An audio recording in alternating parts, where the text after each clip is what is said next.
Welcome back sa ating FB page na Free Reviewers with Leonalyn at sa ating YouTube channel na Solving Math with Leonalyn. Now, what is 50% of 30? Yung sagot nyo dito ay i-comment nyo lang sa videong ito. Bago yan, dito muna tayo sa mga examples. 50% of 120.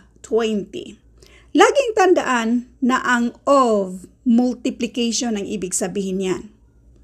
So kapag sinabi mong 50% of 120 means 50% times 120.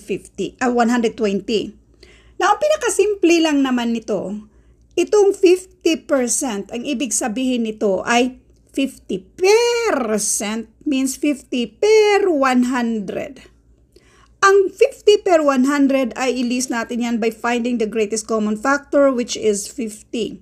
50 divided by 50, and that is 1. 100 divided by 50, and this is 2. Kaya, in other words, itong 50%, kung i-fraction natin yan, 1/2 yan siya. So therefore, 1/2 times 120, or half dito sa 120, and this is equal to 60. Another way, since meron tayong dalawang zero sa mga whole number natin dito, yung last ba na 0, pwede natin yang i-cancel, sabay cancel sa percent sign. Tapos, yung i-multiply na lang natin ay ito lang si 5 at saka si 12. So therefore, 5 times 12 equals 60. So, kayo na lang mamili kung saan sa mga solusyon na yon ang hiyang kayo. Next, 25% of 40. Now, itong 25%, ang ibig sabihin lang naman nito ay 25 per 100.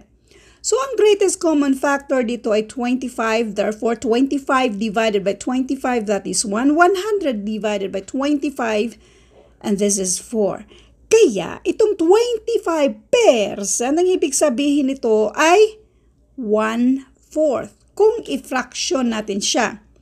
Now again, ang of multiplication. And then kopyahin si 40. So we have 1/4 of 40 or 40 divided by 4. Sa multiplication of fraction, itong mga whole number, automatic kasi yan doon sa ating numerator i-multiply. So, 1/4 of 40 means 10. Isa pang paraan.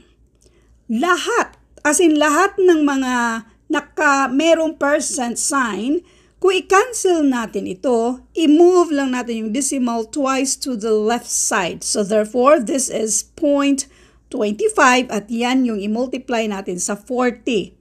Ang sagot dito ay 10 pa rin. Isa pa.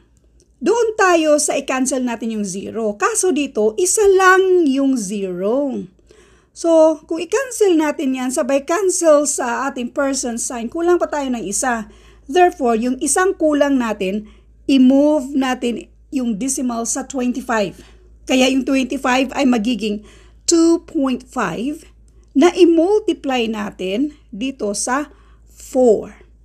2.5 times 4, and this is equal to 10. So, maraming mga solutions ang ipinakita ko sa inyo para kayo na mismo ang mamili kung saan kayo hiyang. Now it's your turn. What is 150% of 30? Thank you for watching, and all I hope na meron kayong natutunan sa video ito. Thank you and God bless.